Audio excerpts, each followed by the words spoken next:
Welcome back, and as I said in the first segment, we've got a very, very important guest on the show this morning.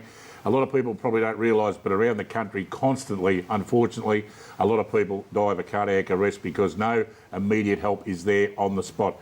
Andrew White is a paramedic, a Micah paramedic. He's been in the business for 20 years now, and unfortunately, Andrew last year was at a football training session when a young fellow called Stephen Buckman passed away on the spot, and unfortunately, even though Andrew was there, he was off duty and they did not have a defibrillator machine.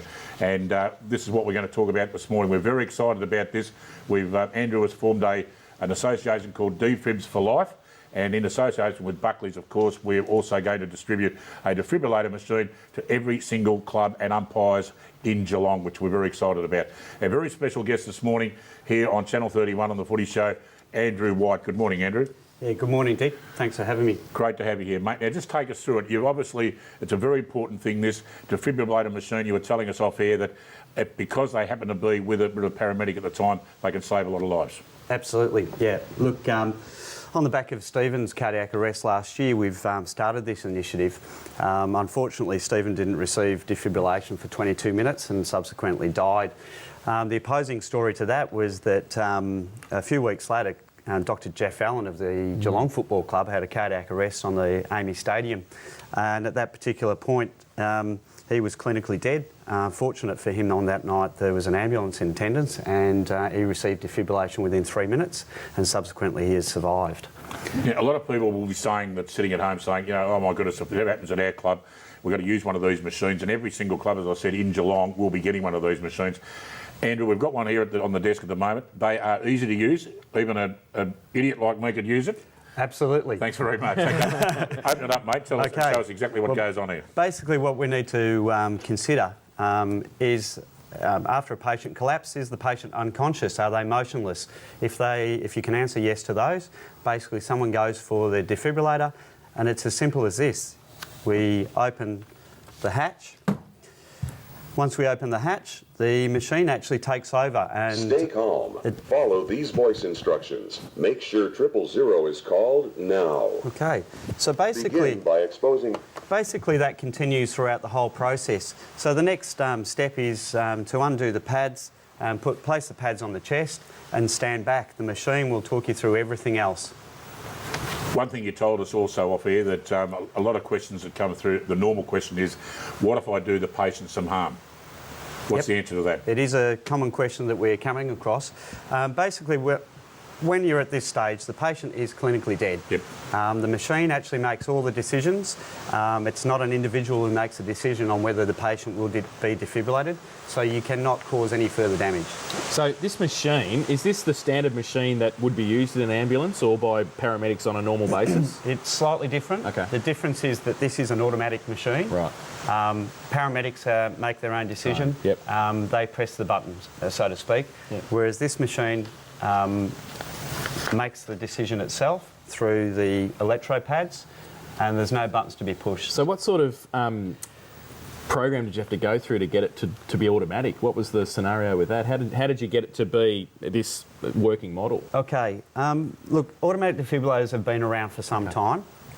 We started with manual defibrillators when Kerry Packer had his cardiac arrest in 1990. He donated quite a lot of money to the New South Wales Ambulance Service to put defibrillators on ambulances. Yeah. Since then, these machines have developed so that the layperson can use them. They're very simple and very easy to operate. Okay. You've got a plan at the moment on the desk, and it's to go to the AFL next. Yes, we've spoken to many people over the last few months, trying to raise basically awareness of what our campaign is about, but also to find some sponsorship and some funds so that we can get a defibrillator in every footy club in Victoria. So we do have a meeting with the AFL on Friday. We're not quite sure exactly how that will go, but we're going to ask for some funds to support grassroots Hopefully the football. government may be able to match dollar for dollar, maybe. You know what the government are like? Yep. Look, we have had discussions with government, and that has been one of the questions that has been tabled to them through Parliament. And we have asked dollar for dollar matching equivalent to the fundraising that we're about to do. The battery, how do we charge it, mate? Does it go to automatically keep going for a while? Is it a 6 month, 12 months? What's the story with it? Look, the program that we've put together is a 7-year program. So the cost of this defibrillator is a one-off cost. Now involved with that is full training for each club, the replacement of the electrode pads that are in here. Every 2 years they need to be replaced, so the defibrillator company is doing that. The battery lasts 5 years, but at 4 years the defibrillator company will send out a new battery. So it is a full 7-year program with no other expenses. And so, because what price do you put on a life, I suppose, and that's to you, Dick, for Buckley's to be able to sponsor for the clubs to have it is just, I mean, that's what Buckley was set up for, I suppose, but be able to do this as a program is fantastic. Absolutely. Yeah. Look, we really... Are you doing it elsewhere across Victoria yet, or is Geelong, as always, is Geelong the leader? Geelong is the leader. Of course. Along with Sunbury. Yep. Sunbury, we've had a donation through the Sunbury Helping Hand group. Yep. And we're putting 12 defibrillators into Sunbury. The first went in last week into the Sunbury Basketball Association. Yep. So we do plan to take this right across Victoria and to put them in as many clubs as we can. Basically, the more clubs that we have them in, the more lives we are going to save. We mentioned about Stephen Buckman. Yes. We've met his wife, Sue. I had the pleasure of meeting her a couple of weeks ago. That must have been an incredibly tragic circumstance, obviously because the frustration of not having one of these defibrillators on hand. Absolutely. Look, it's been probably the catalyst behind why we're trying to achieve this. I've been a micro paramedic for 20 years and I've seen patients being defibrillated.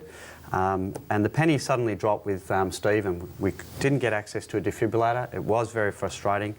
And the months later, it was really hard to see the impact that it had on his family and his club and the community. And we don't want other people to go through that same thing again. No, indeed not. The stats sort of say it, don't they? 7% of people have a chance of surviving without a defibrillator. That pretty much says it, doesn't it? Look, there are statistics. There are less than 1 in 10 chance of surviving. Yep. Look, for every minute that passes after you collapse from a cardiac arrest, it's a 10% less chance of surviving. So basically by 10 minutes, you've got very remote chances of survival. Ideally, we need to have defibrillation occur within 5 minutes, and the only real way we can achieve that on every occasion is to have a defibrillator at the club.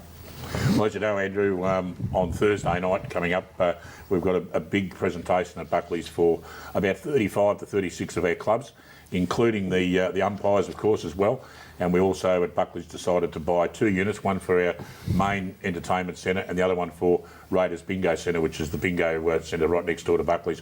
And it's one of those things, when I first met you, and we were at a function out at the Bannockburn Footy Club for the WorkSafe match of the day, match of the round, and someone said to me, it's a great initiative for Buckley's, but and we hope that you have plenty of great use out of them. And I said, well, I reckon that's one thing that I hope we'll never ever see getting used. So it's an amazing thing. We're all spending probably, you won't get much change out of $3,000 for each one, and we just hope we never get any use out of them whatsoever. No. Look, it's peace of mind, really. It's peace of mind that you've actually got one there should you need to. And what we're about is really empowering the club to react to their own emergencies. Andrew, thank you very much for coming in this morning. It's been a pleasure to have you on the show and a pleasure to have you involved, particularly from Buckley's point of view and the Geelong District Footy League and Football Geelong and the Geelong umpires. What you're doing and what we're all doing, I think, hopefully will put a smile on someone's face one day when all could have been tragically the wrong side of the story. And Andrew White from Defibs for Life, thank you so much for coming in this morning. All the very best, mate. Thank you. No worries. Thank you very much, Dick. Andrew White from Defibs for Life and a very special guest on our show this morning. We're going to take a short break, pay some bills, and Jason and Eric will be back on the set. We're going to talk about all the action on this afternoon. Back